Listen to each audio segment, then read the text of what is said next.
गएको झन्डै 5-6 महिना चाहिँ धेरै सिरियसली बिरामी भएको थिएँ म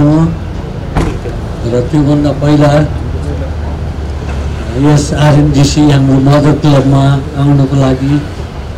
रमाई जसरी छोरी रमाउँथे माइत जानलाई त्यसै गरी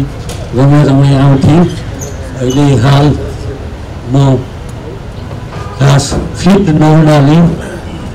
म आउन सकेको छैन, फेरि पनि आउने आशा गरेको छु र धेरै समयदेखि यो एब्सेन्ट भएको घनश्याम ओपन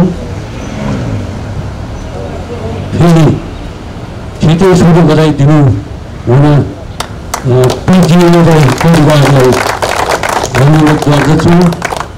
र मैले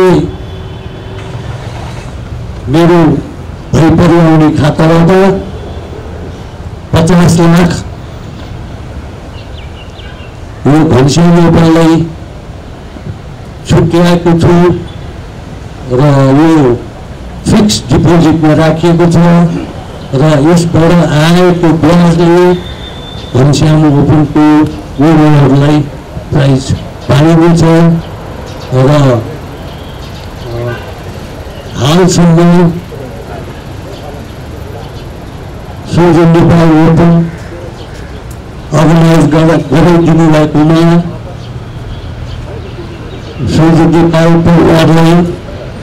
मुरी धन्यवाद दिन चाहन्छु र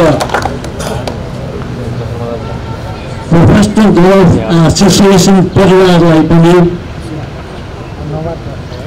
आजका मितिसम्म भइरहेका टुर्नामेन्टहरू सफलतापूर्वक अर्गनाइज गरिदिनु भएकोमा मुरी धन्यवाद दिन चाहन्छु।